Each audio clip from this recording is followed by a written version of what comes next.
Futuri Podcasts Futeboleiros apresenta Entre Linhas, nosso podcast quinzenal com análise do jogo com profundidade.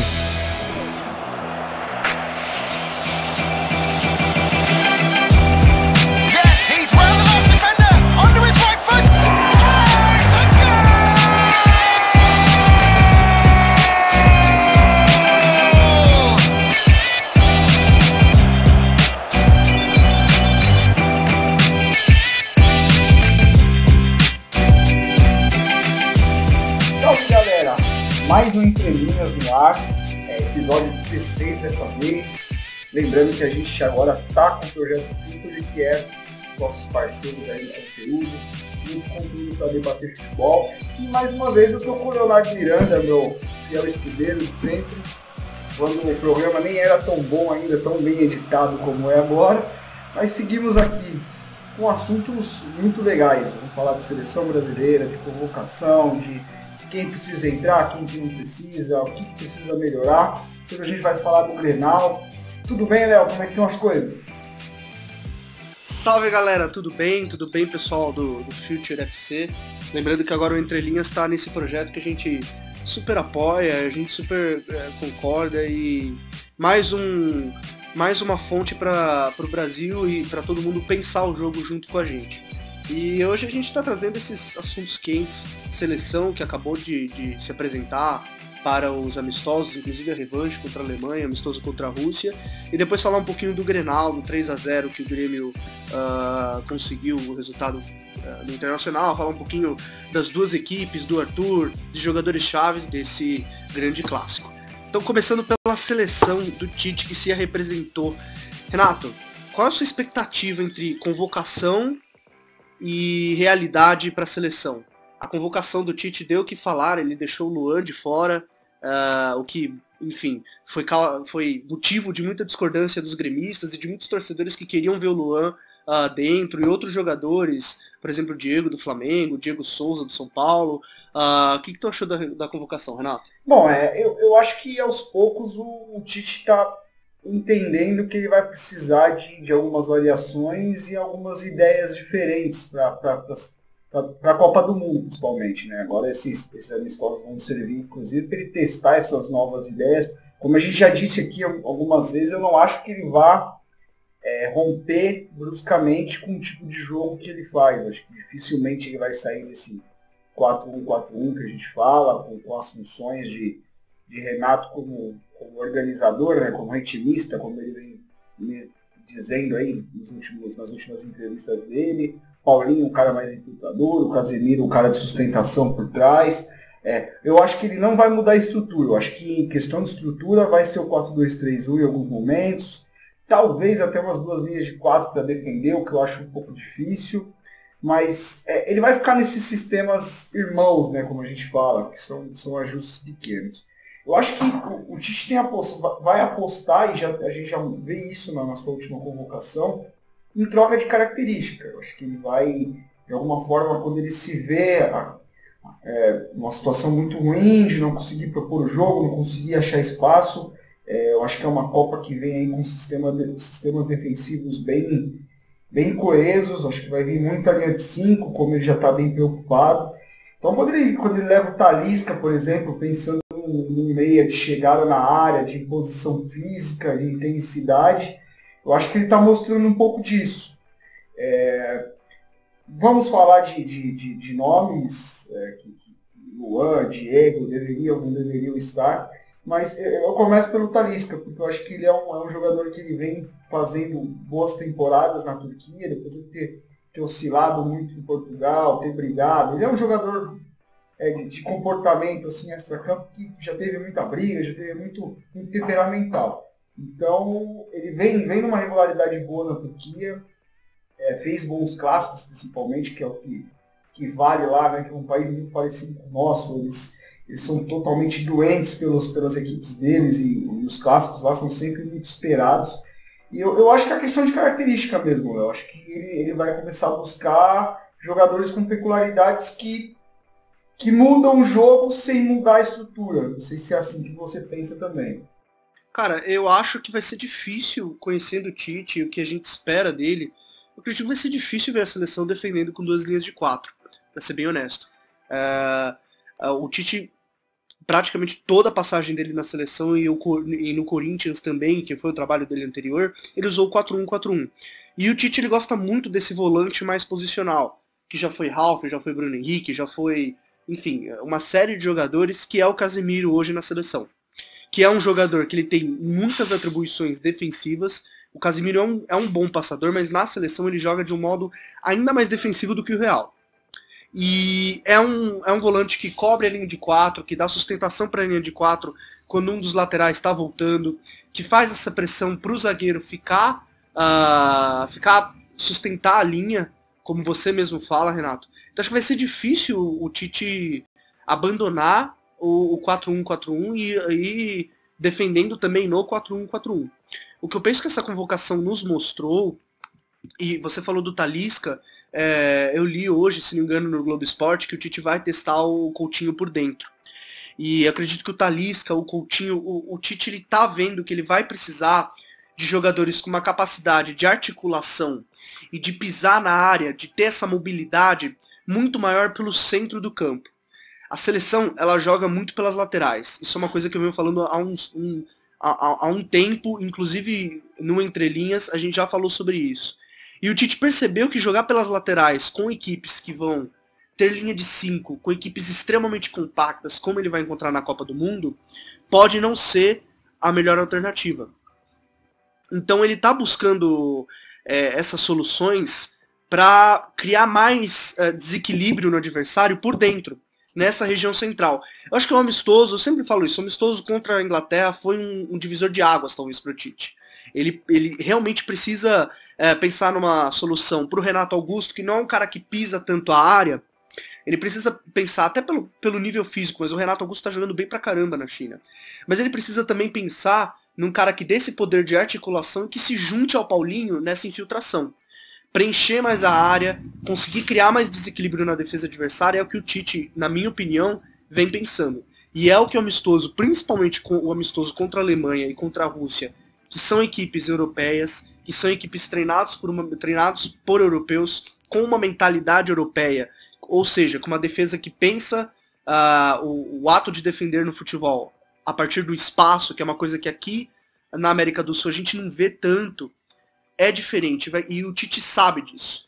Então esses amistosos vão falar muito sobre o desempenho. Acho que vamos até. Acho que o pessoal gosta de entender questão de nome por nome, né? Acho que a gente olhando primeiro a novidade no gol, o Neto vem fazendo uma temporada muito boa com o Valência, que inclusive não fazia boas temporadas já há muito tempo, né? Dessa vez se achou aí durante a temporada, tá? Um time mais equilibrado. O Marcelino está fazendo um bom trabalho. Começou bem, né? Depois foi caindo um pouco. Mas eu acho que no gol eu ainda sinto falta do Vanderlei, cara. Eu acho que o Vanderlei é um goleiro que ele poderia ganhar uma chance. Existe essa... Todo mundo pede por ele e tal, e acontece isso com muitos jogadores, mas no caso dele eu acho que valeria. Eu acho que ele é um goleiro que ele é muito seguro. Ele faz defesas importantes em momentos importantes.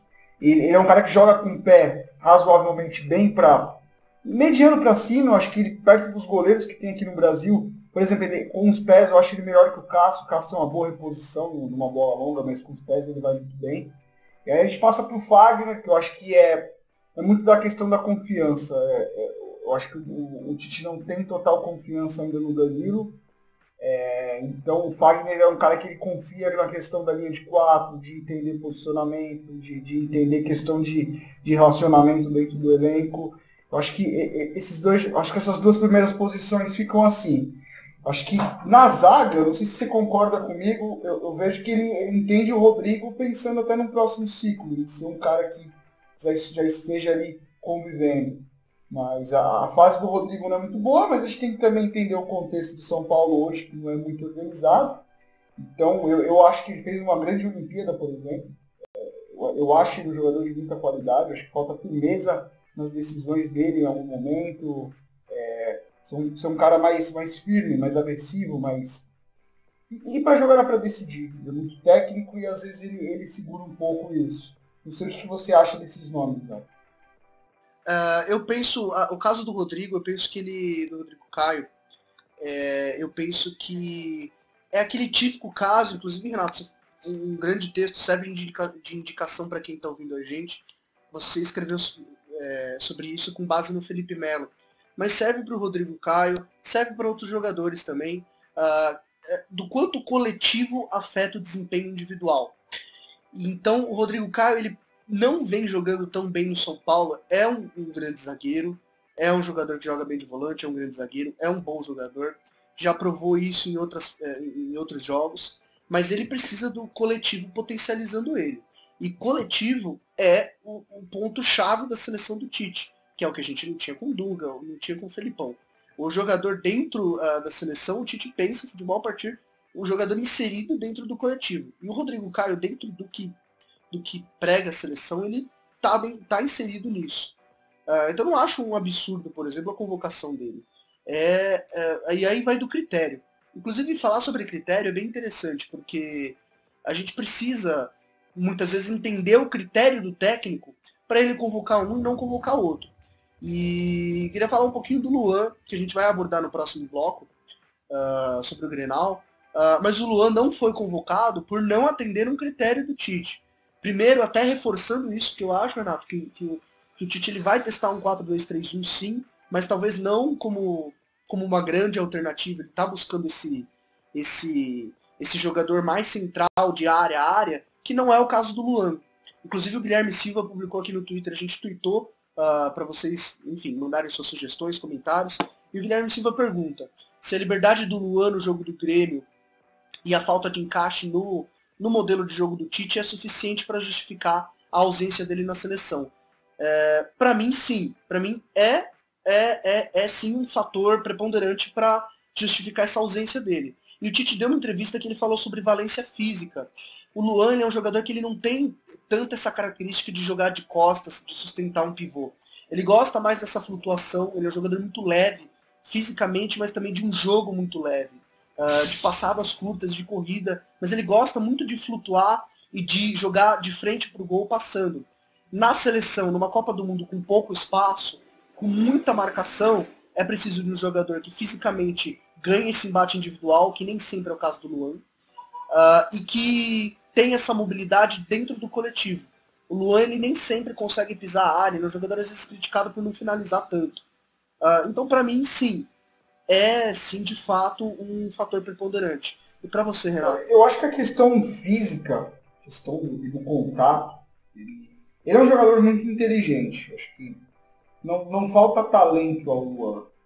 Mas é o que a gente falava, você trazer um jogador para um contexto que ele não vai se encaixar na posição, função que você pensa, para mim é sim um argumento.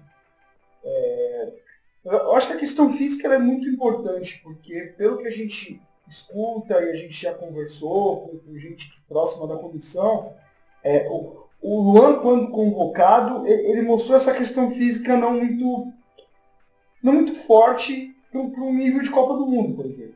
A gente vai pegar uma Sérvia, que é uma seleção que tem qualidade técnica, mas que é totalmente física, por exemplo. A gente vai pegar uma Suíça, que é um time que joga muito bem fechado, muito bem arrumado defensivamente. Não é mais aquela retranca que a gente via nas últimas Copas. É um time que até joga um pouco mais, sai mais pro jogo, mas também é um time muito físico.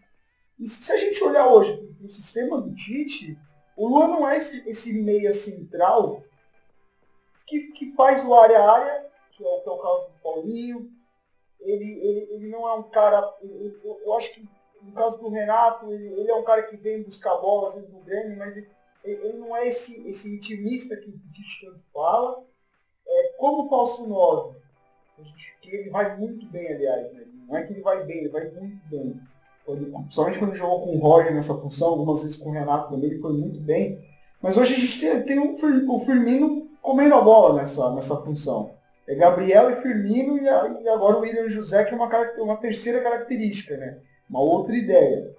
Lado do campo, o Luan certamente não tem resistência e intensidade para fazer o lado do campo, como o Tyson, por exemplo, que é um jogador que está jogando muito bem na Ucrânia, por fora, por dentro, é um cara que até traz outras coisas, as pessoas criticam um pouco, mas o Tyson joga em alto nível já faz muito tempo.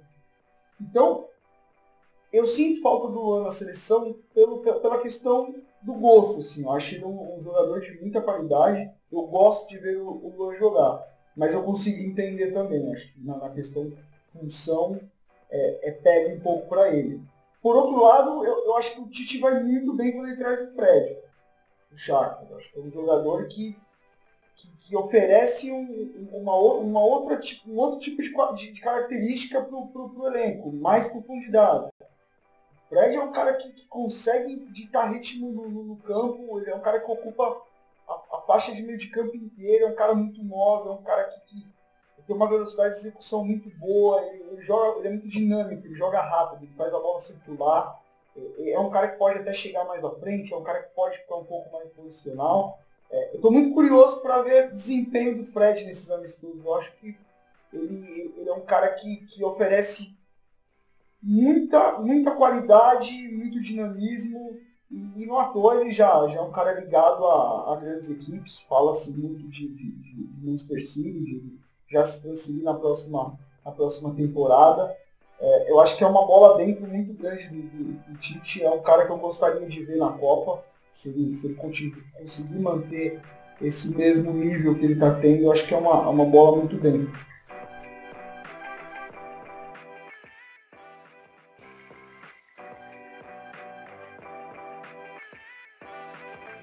Futuri, pense o jogo.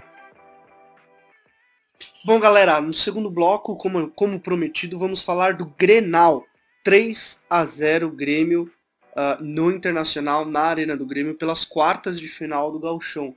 Por conta da classificação aí do foco, do Grêmio voltando depois do Mundial, Interclubes perdido para o Real Madrid, e alguns resultados ruins no início, o Grêmio ficou um pouquinho atrás do Inter e eles acabaram se enfrentando nas quartas de final. Lembrando que na semana passada teve também o Clássico Grenal, que também foi vencido pelo Grêmio 2-1 no Beira-Rio. Renato, acho que esse jogo é um bom jogo para a gente abordar um pouquinho a situação do Internacional. Internacional que vem de um rebaixamento em 2016, tentou construir uma equipe em 2017 com o Zago, optou por romper com o Zago, foi para um outro modelo com o Guto Ferreira, optou por não renovar com o Guto, e aí agora efetivou o Dair Helman, e o Inter está sofrendo um pouquinho de pressão, tá num momento complicado, até por perder um clássico. Renato, qual a tua impressão do Grenal? O que você viu do Inter? O que você viu do Grêmio? E como você avalia esse momento que o Internacional está passando? Bom, eu acho que a gente não consegue olhar esse jogo apenas os 90 minutos. Eu acho que o jogo anterior ele entra nessa história, as últimas temporadas das duas equipes entram nessa história. Eu acho que para a gente ter uma ótica mais sensata do que é esse jogo, representa muito, né, dentro de um estado que ama futebol, que tem duas equipes na sua capital de grandes torcidas, mas que se você ficar só nesse jogo, você não consegue ter uma análise mais sistêmica, que é o que a gente busca aqui, que é olhar para todos os lados. Bom, por um lado a gente tem um treinador que tem uma identificação muito grande com o clube, que é o caso do Renato. Ele chega depois de um trabalho do Roger, que oscilou no final, mas que era um trabalho muito bem feito, de ideias, de conceitos. O Renato vem, dá uma continuidade nisso, colocando o que pensa de futebol, dando um novo frescor para a maneira da equipe jogar, tratando o elenco de uma outra forma. Eu acho que é sempre bem claro deixar que, gente, é o time do Renato.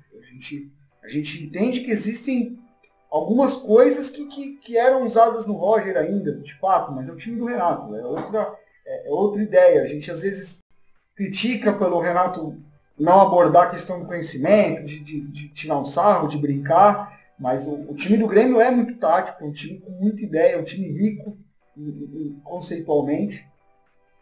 E um time que vem, é um elenco que joga junto há muito tempo, tem uma maneira de jogar muito, muito natural. A gente enxerga o Grêmio fazendo movimentos muito, muito bem absorvidos pelos jogadores. É algo natural, não tem nada... Por quê? Tem um processo por trás disso, tem uma continuidade. Alguns jogadores saem, outros chegam, mas a base está ali. Do outro lado, a gente tem uma equipe que nos últimos anos não sabe o tipo de futebol que quer praticar. Sai de Lisca, vai para Argel, e aí vai para... Teve Aguirre, teve Zago, teve Guto Ferreira, teve agora o Odair Hellmann. Então, é um clube que ainda não se achou como ideia de jogo. E aí cada um vem com uma ideia, com uma proposta, os jogadores não absorvem, não conseguem entender. Quando estão absorvendo, o time oscila e o treinador cai. Então é impossível olhar para esse jogo de ontem, né, que a gente está gravando na segunda-feira, jogo de domingo, sem olhar para o todo. Eu acho que isso é básico. E isso reflete na organização e na ideia de jogo das equipes. Eu acho que a gente criticar algumas situações do jogo do Inter, principalmente do jogo anterior e de ontem, com relação à organização, principalmente defensiva, a gente criticar algumas escolhas do Odair não quer dizer que a gente entenda que tem que trocar, porque eu acho que isso está bem claro que no Inter não tem funcionado. Aliás, não funciona para quase ninguém. Mas existem alguns pontos que precisam ser trabalhados. Não sei o que você entende de tudo isso, Léo, mas eu até mais para frente eu vou abordar mais a questão do jogo que eu assisti e tirei algumas conclusões legais. Mas eu acho que é impossível a gente olhar esse 3-0 só para esse 3-0. Eu acho que é preciso olhar para o todo, entender o que acontece nos últimos anos e por que isso reflete no campo hoje. Eu concordo com você, Renato. Esse Grenal ele mostrou uma disparidade, e eu vou ser um pouco ousado aqui no podcast Entre Linhas. Não é uma disparidade técnica. Não é uma disparidade técnica. É uma disparidade de equipe, de construção de equipe. O Grêmio tem um processo, mas mais que um processo, e mais do que o Renato, do que o Roger, do que o Felipão, do que o Wenderson, o Grêmio tem uma linha de pensamento que já vem há anos. Uma ideia de moldar uma equipe, de formar uma equipe. Já vem da base, inclusive, né, Léo? Que já vem da base. Já tem jogadores incorporados nessa ideia. Que é o que foi proposto lá no início de 2014, com a chegada do Anderson Moreira. Basicamente, nós podemos dividir a trajetória do Grêmio assim. Quando o Inter estava disputando uma Libertadores, inclusive. Então, a questão não é técnica. A questão é puramente de ideia de clube. É uma questão que vai além da ideia de jogo, é uma ideia de clube. O Grêmio sabe qual clube ele quer ser, sabe quem ele quer revelar, sabe como ele quer jogar. Tem um processo do time principal, dos jogadores da base que entram no time principal, resguardados por um modelo de jogo muito sólido. Comportamentos que já vêm há anos e anos e anos sendo treinados. O Grêmio é um time que joga por cabeça, de tão automático que é. O movimento do Luan, que a gente abordou no último bloco, por exemplo, é uma coisa que vem dele desde 2015. Então ele treina 2015, 2016, 2017 inteirinho, assim. É muito mais automático, a tomada de decisão dele é muito mais rápida. E aí o Grêmio joga sem pensar, como o Tite falaria. Com o Inter é exatamente o oposto. O Inter tá rompendo. Veio o Aguirre. O Aguirre foi semifinalista de uma Libertadores. Para o Inter não estava bom ser semifinalista de uma Libertadores. Trocou. Veio o Argel. Trocou. Veio o Falcão. Trocou. Veio o Celso Rotti. O Inter troca. A cada troca de técnico é uma ruptura. Então, esse Grenal serviu para mostrar a disparidade de ideia. E se o Inter, de fato, quiser se reconstruir, é preciso pensar que o ano de 2017, o ano de 2018, principalmente, vai ser muito difícil. E a derrota no Grenal, assim como foi, foram outras derrotas do Grêmio, por exemplo, em Gauchão, em outras derrotas, são doídas, são difíceis, mas elas fazem parte do processo. O torcedor brasileiro, não só o torcedor, mas a imprensa também, formadores de opinião, os próprios dirigentes, eles precisam entender que a derrota, ela forma equipe. A derrota tem um poder de formar a equipe muito grande, talvez maior do que a vitória. E isso não é só tática, isso é psicologia. O último episódio do do podcast do Future abordou a psicologia. E a gente traz um pouquinho disso. A derrota ela tem um poder, ela forma caráter, por exemplo. Ela forma processos, ela forma pensamentos. Então uma derrota no Grenal por 3-0, ela não pode ser encarada como o fim do mundo.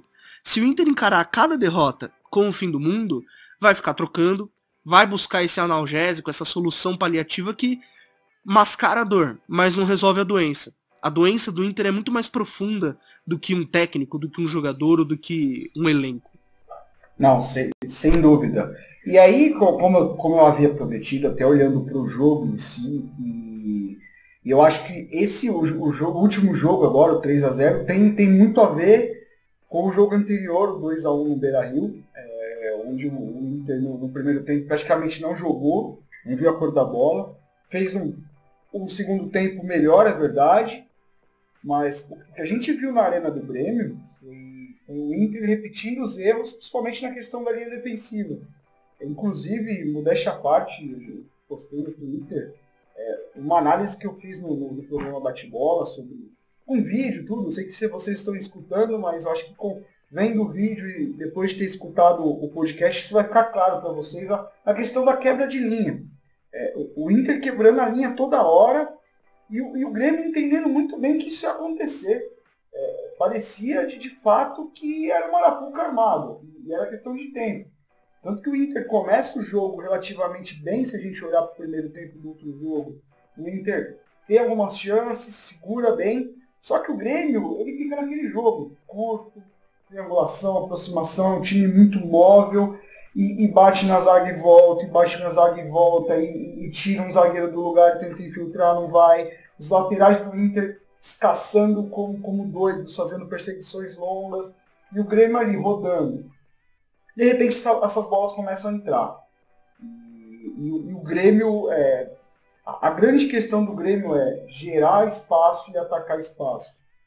Isso se repete, parece um mantra dentro do jogo. Se você ficar observando as ações com bola do Grêmio, é sempre isso. Alguém movimenta, tira alguém do espaço, gera espaço, um outro jogador ataca o espaço. Isso é nítido. E no vídeo que eu estou falando para vocês, que está no meu Twitter, isso fica muito claro para todo mundo. E parecia que o Inter quebrava toda hora, o Grêmio entendia que isso ia acontecer. O Odair, ao meu ver, erra ao colocar o D'Alessandro na beirada do campo. Né?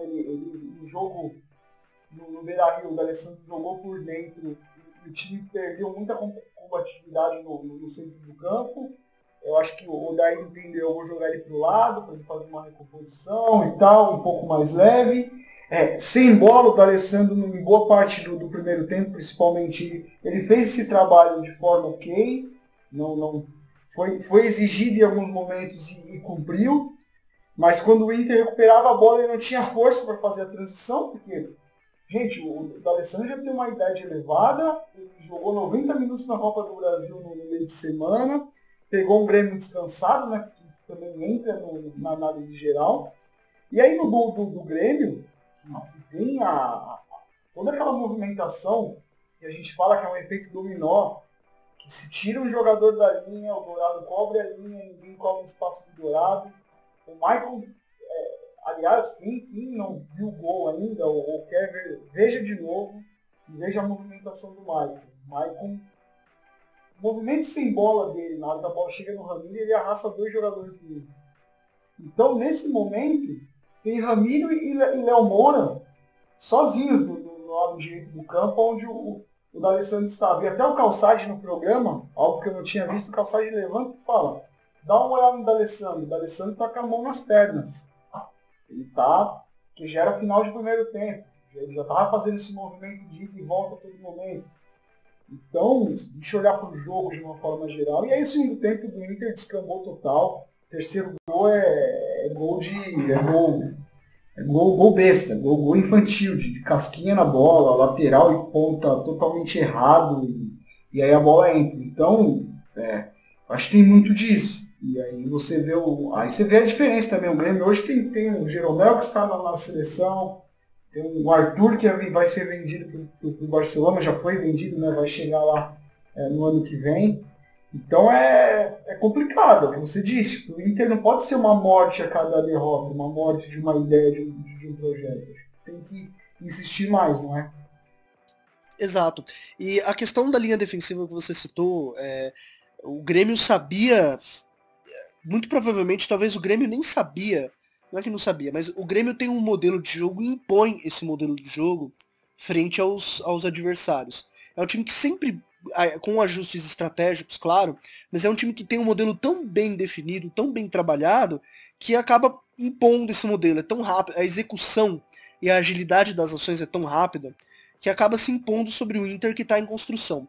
A questão da linha defensiva, talvez, a gente vê a linha defensiva do Corinthians, o trabalho que é para o jogador novo no Corinthians se adequar a esse sistema, como foi com o Fagner, como foi com tantos outros jogadores, montar uma linha defensiva que se sustente e não caia nessa armadilha de atrair espaço, de perseguir, acabar se quebrando e gerando um espaço para uma infiltração, que é o que o Grêmio fez, como você explicou, Renato.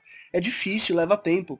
Com certeza o Odair tá mostrando, tá revendo esse Grenal e vai mostrar esses erros para os jogadores. Lembrando, o Inter trocou a zaga, trocou as laterais, vem trocando vários jogadores ao longo do tempo. Então o jogador ele precisa entrar, ele muda técnico, muda o sistema, muda a forma de pensamento, muda o treinamento.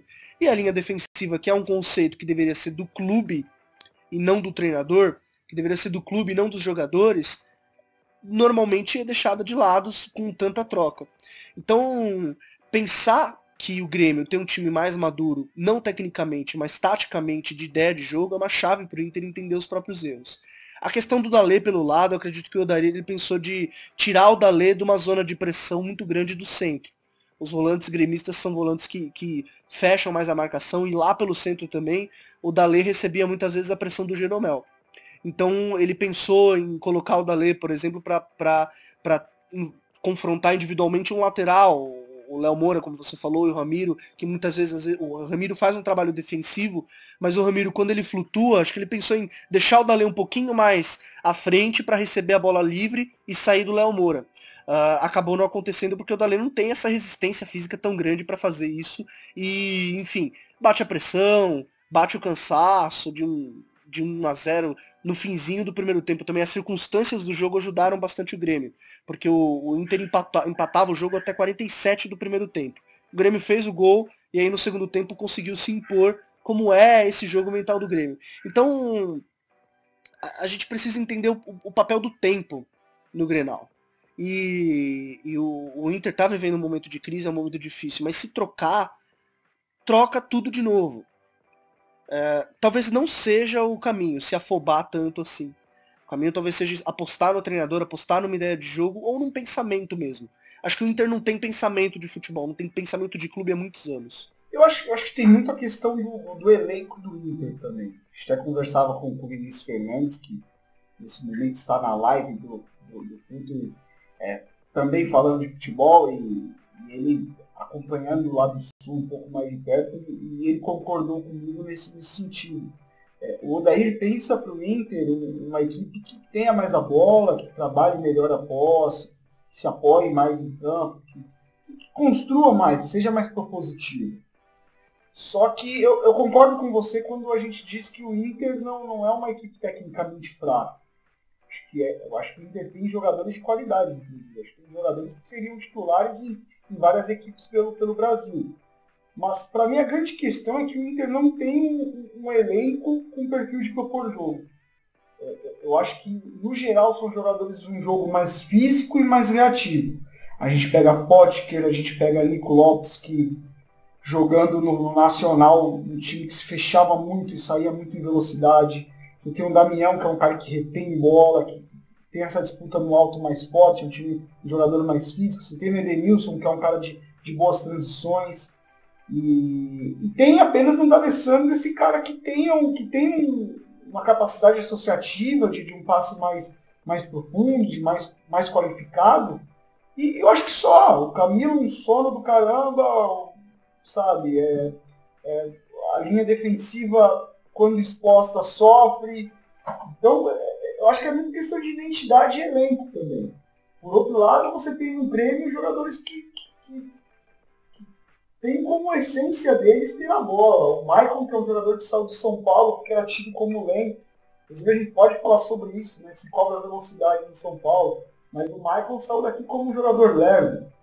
E hoje é um jogador que controla o meio de campo do Grêmio. É um cara que fez uma baita partida ontem. Um cara que entende muito bem espaço, que erra muito pouco passe, que faz o ritmo do jogo ser veloz sem ser veloz. Então eu acho que é isso. Também às vezes é entender o que você tem na mão. O Guto tentou um jogo mais direto, mais vertical, com mais bola longa. Inclusive o Inter conseguiu subir assim, né? Não foi campeão como todo mundo esperava, mas conseguiu subir. Talvez ajustar algumas coisas que ele deixou ali, porque de fato eu não vejo o Inter como um time que a curto prazo vai se adaptar a um jogo mais propositivo. Acho que tem jogadores de qualidade que, se bem estimulados, bem treinados no dia a dia, eles podem chegar nessa situação. Mas eu acho que a ideia inicial é tentar entender o que você pode fazer muito rápido. Foi o que aconteceu com o Carille no Corinthians, quando ele assume. Ele deixou bem claro que ele ia fazer um feijão com arroz, ele ia jogar um time muito mais fechado, só para ganhar tempo, para poder ter repertório de treino, ter tempo para treinar, para criar situações diferentes. Não sei se você vê parecido essa questão do elenco. Não? Eu vejo parecido, e o exemplo do Carille é perfeito, porque o Carille entendeu o elenco que ele tinha, entendeu que o elenco que ele tinha era muito mais reativo do que propositivo, como é esse elenco do Inter, e o Edenilson é um jogador-chave para entender. O Edenilson é um grande infiltrador, um cara que poderia ser muito bem aproveitado nesse jogo mais reativo, de reação, de velocidade, de saída rápida. E o Odair, ele precisa pensar mais estrategicamente. Será que não é melhor o Inter que consiga resultados, que consiga se manter numa Série A, que consiga competir, digamos assim, com esse jogo mais reativo, até para dar bagagem tática, estofo mesmo, como você falou, para os jogadores, e aí num próximo ano, num próximo momento, tentar um Inter com mais a bola, que siga mais a tradição do Inter, como o próprio Carille vem tentando com o Corinthians, tentou com o Jackson, com o Rodriguinho, agora está tentando com eles dois na frente, enfim. Será que a inspiração do Corinthians nesse processo que o Carille fez não seria importante pro Odair? É uma questão e acho que convido todo mundo que tá assistindo com a gente para responder. Sim, de fato. Bom, acho que a gente já tá num tempo bem estourado. Vou mandar um salve pra rapaziada aqui, ó. O Thiago Correia tá me dando um salve aqui, o Vitor Esteves. O Vinícius perguntando do Alan do Napoli, por que não é convocado, é semelhante com o Paulinho. Concordo, jogador parecido com o Paulinho, acho que até mais associativo. O Alan era um cara que eu gostaria de ver, que ganhasse uma chance. O pessoal dando um toque aqui, quer ver? Quem mais? Rodrigo Nunes falando com a gente, Guilherme Bragança. Um salve especial pro Rafael Prates, lá da Rádio Globo. Tá me cornetando aqui, mas eu vou te falar, Léo. É o melhor construtor de jogo que tem na pelada de terça-feira. Dá gosto jogar futebol com o Rafael Prates. Um abraço para ele. E aí eu termino com uma pergunta aí pra galera. Quero que vocês participem, mandem um salve. Dá aquela hashtag guerreiro se foi até o final. Quem que pratica o melhor futebol do Brasil atualmente, Léo? Quem que você vê aí? Vou deixar essa pergunta para você e para o restante da galera que está escutando. Para mim, na minha opinião, na minha modesta opinião, é o Grêmio. É o melhor time, hoje é o melhor futebol no Brasil. Vejo o Grêmio, Palmeiras e Corinthians num estágio acima de equipe mesmo. Enfim, Grêmio e Corinthians que vem mantendo técnicos, vem fazendo um trabalho aí de longo prazo. E aí fica a pergunta, respondam a gente com a hashtag guerreiro, se você tá ouvindo até aqui, tá ouvindo até o final. E um abraço para todo mundo que tá ouvindo, um abraço para você, Renato. Não esqueçam de curtir a página do Future no Facebook, seguir no Twitter, seguir lá no YouTube e até o próximo Entre Linhas. Um abraço, galera. Eu concordo com o Léo, eu colocaria o Cruzeiro no lugar do Corinthians nessa lista. Acho que eu tenho esses três com o Grêmio um passo acima por ser um processo maior. Um abraço para todo mundo e sigam a gente no Twitter, sigam o Future. escutem o The Pitch Invaders, vá nas lives, no Instagram, a rapaziada tá em todo lugar. E pense o jogo. Um abração para todo mundo. Valeu!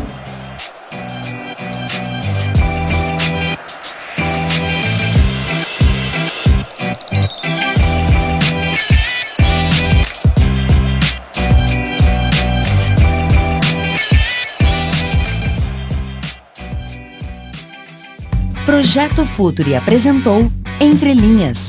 Acesse www.futuri.com.br. Pense o jogo.